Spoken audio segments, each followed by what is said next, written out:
সেটা হলো, ম্যাম আপনি তো বললেন এটা ওষুধ খেতে হবে, তবে আমার একটি প্রশ্ন, যে ঘরে যেগুলো খাবার খেলে লিঙ্গটা ভালোভাবে শক্ত রাখতে পারবো, এটা নিয়ে একটি ভিডিও বানান। আশা করি একটি ভিডিও বানাবেন। দেশের এবং প্রবাসের ভাই বোনদের প্রতি সালাম। আসসালামু আলাইকুম। আমি প্রভাষক ডাক্তার রিক্তা পারভিন, হোমিওপ্যাথি এবং আয়ুর্বেদিক চিকিৎসক। আজকেও একটি কমন কমেন্টসের অ্যান্সার করব, যে কমেন্টসটা বর্তমান যুবক, বয়স্ক সবাই কিন্তু করছে। মানে বিশেষ করে পুরুষদের জন্য এটা কমন হয়ে গেছে। মানে কি খেলে লিঙ্গ শক্ত হবে, কি ওষুধ খেলে লিঙ্গ শক্ত হবে, কি করলে, মানে লিঙ্গের উত্থানজনিত সমস্যাটাই এখন সব থেকে বেশি সমস্যা হয়ে দাঁড়িয়েছে যৌন অক্ষমতার রোগীদের। কারণ ইচ্ছা না হলে যে কোনো ওয়েতে কিন্তু ইচ্ছা বাড়ানো যায়, উত্থান না হলে কিন্তু কোনো কিছুই করা যায় না। যতই আপনার সময় থাকুক, যতই ইচ্ছা হোক, লিঙ্গের যদি উত্থান না হয় তাহলে তো সব আশায় যাওয়া যাবে না। উত্থান হলে যদি 1 মিনিটের ভিতরেও, যদি 10 সেকেন্ডের ভিতর বীর্যপাত হয়ে যায়, তাও তো সুখটা পাচ্ছে, বীর্যপাত তো হচ্ছে। কিন্তু যদি উত্থানই না হয় তাহলে কি করে সে যৌন মিলনের সুখ পাবে? তা ঠিক এমনই একটা প্রশ্ন আজকে আমার শুভাকাঙ্ক্ষী করেছেন। এই প্রশ্নটা কিন্তু রিসেন্টলি, মানে প্রতিনিয়ত কিন্তু আসছে। অর্থাৎ পূর্বের ভিডিওতে আমি ওষুধ নিয়ে আলোচনা করেছি যে ওষুধ খেতে হবে। তো এখন সবার প্রশ্ন, যে ওষুধ তো বললেন, ঘরে কি খাবার আছে, মানে ঘরোয়া পদ্ধতিতে যে খাবার খেলে লিঙ্গ শক্ত থাকবে বা লিঙ্গ উত্থান থাকবে। তো এই বিষয়টি নিয়ে এখন আলোচনা করব। তো সেটা হলো যে লিঙ্গের উত্থানজনিত সমস্যা কেন হয়। আমি পূর্বের ভিডিওতে কিন্তু বলেছি যে লিঙ্গের ভিতর কিন্তু কোনো হাড় নেই, আছে শুধু মাংস আর রক্তনালী। রক্তনালীর ভিতর দিয়ে যত রক্ত চলাচল করবে, লিঙ্গ তত শক্ত হবে, মোটা হবে, বড় হবে, অর্থাৎ লিঙ্গের উত্থান হবে। রক্ত যদি সঠিকভাবে চলাচল করতে না পারে তাহলে কিন্তু লিঙ্গের উত্থান হবে না। তো এর জন্য কি করতে হবে, যে যে কারণে উত্থানজনিত সমস্যা হয়েছে সেই কারণগুলো পরিহার করতে হবে। বিশেষ করে হস্তমৈথুন, বিছানায় ঘর্ষণ, স্বপ্নদোষ, অতিরিক্ত যৌন মিলন, সমকামিতা, এগুলো তো বাদ দিতে হবে। স্ত্রীর সঙ্গে সম্পর্ক উন্নয়ন করতে হবে, স্ত্রী বা পার্টনারের সঙ্গে। এবং যখন সেক্স উত্তেজনা আসবে, সেই সেক্স উত্তেজনা যেন সঠিকভাবে হয় সেদিকে খেয়াল রাখতে হবে। উত্তেজনা শক্তিটা বাড়াতে হবে। এবং কি করতে হবে, প্রতিনিয়ত অর্থাৎ প্রতিদিন অন্তত 45 থেকে 60 মিনিট অর্থাৎ 1 ঘন্টা এক্সারসাইজ করতে হবে বা হাঁটতে হবে। যদি কেউ হাঁটতে না পারেন তাহলে নিজের বেডরুমে কিছু এক্সারসাইজ আছে, যে এক্সারসাইজগুলো ইউটিউব চ্যানেলে এখন সার্চ দিলে পাওয়া যায়, অথবা ওয়াকিং মেশিন আছে এখন, সেই মেশিনগুলো বাসায় কিনে নিতে পারেন, রুমেই করতে পারেন। এখন অনেক অনেক উন্নত ধরনের ওয়াকিং মেশিন বেরিয়েছে, বা হাঁটার যে কিছু ব্যায়াম আছে যেটা রুমের ভিতরে আপনি করতে পারেন। অন্তত 45 থেকে 60 মিনিট অর্থাৎ 1 ঘন্টা আপনাকে এক্সারসাইজ করতে হবে। এবং প্রতিদিনের খাবার তালিকায় প্রোটিন, আমিষ এবং জিঙ্ক জাতীয় খাবার রাখতে হবে, যেগুলো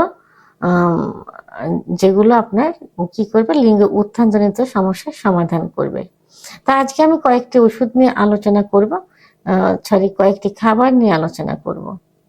তো এর মধ্যে যে খাবারটি প্রথমে আমি বলবো সেটা হলো রসুন। রসুনটা কিন্তু সবার বাসায় কিন্তু কম বেশি থাকে, বিশেষ করে রান্নার রুমে, কিচেনে থাকে।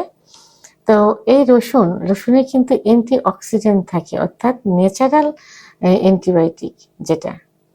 তো রসুনটা কি করতে পারেন, অনেকে রসুন কাঁচা খেলে গ্যাস বাড়ে, খালি পেটে খাইলে গ্যাস বাড়ে। এই জন্য রসুনটা আপনারা হালকা একটু সেদ্ধ করে নিতে পারেন, অথবা ভাজি করে নিতে পারেন, অথবা কি করতে পারেন, রাত্রে 2-3 কোয়া রসুন একটু থেতলিয়ে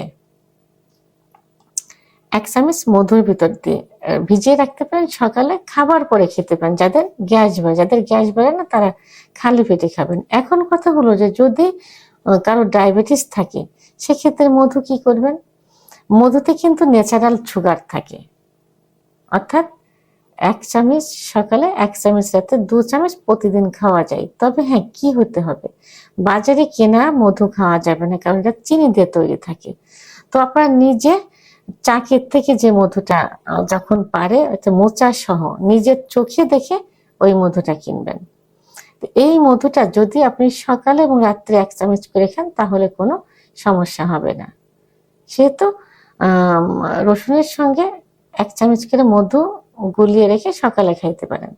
ভরা পেটে, যাদের গ্যাস হবে ভরা পেটে, যাদের গ্যাস হবে না খালি পেটে খেলে ভালো হবে। অনুযায়ী সেটি হলো ডিম। এখন এই ডিমটা সব থেকে ভালো হয় যে যারা খাবার, যেসব মুরগি খাবারগুলো নিজে ম্যানেজ করে খায়, কুড়িয়ে খায়, যেমন দেশি মুরগি, হাঁসের ডিম, অর্থাৎ এই যে এখন যে পোলট্রির ডিমগুলো বেড়েছে, এরা কিন্তু খাবারগুলো তৈরি করে তাদেরকে দেওয়া হয়, বিভিন্ন রাসায়নিক পদার্থ থাকে এর ভিতরে। তো এই জন্য কি করতে হবে, হাঁসের ডিম খেতে হবে। হাঁসের ডিম ভিটামিন ডি থাকে, যা টেস্টোস্টেরন হরমোন বৃদ্ধি করে। তো এখন এই হাঁসের ডিম সকালে একটা, রাত্রে একটা, যাদের উচ্চ রক্তচাপ থাকে তারা একটা করে খাইলে যথেষ্ট। তো এটা পুরা সিদ্ধ না, হাফ বয়েল করে খেতে পারেন, অথবা পোস্ট করে যে খায়, কুসুমটা একটু কাঁচা কাঁচা থাকে, এইভাবে খাইতে পারেন। তাহলে ডিমটা প্রতিদিনের খাদ্য তালিকায় রাখতে হবে। এবং প্রতিদিন কলা খাইতে হবে। কলা সকালে একটা, রাত্রে একটা। কলা টেস্টোস্টেরন হরমোন বৃদ্ধি করে। এখন যাদের ডায়াবেটিস আছে তারা কি করবেন, তারা প্রতিদিন একটা কলা খাইতে পারেন। সকালে একবারে খেতে পারেন, রাত্রে একবারে খেতে, অথবা সকালে হাফ খেতে পারেন, রাত্রে হাফ খেতে পারেন। তাহলে খাদ্য তালিকায় কলা রাখতে হবে। কলাটা তো কমন, এটা নিজেদের যারা একটু গ্রামে থাকে নিজেদের বাড়িতেও কিন্তু কলা গাছ লাগাতে পারেন। ঠিক আছে। তো আরেকটা কি হলো, আরেকটা খাদ্য হলো মধু, যেটা আমি আগেও বলেছি।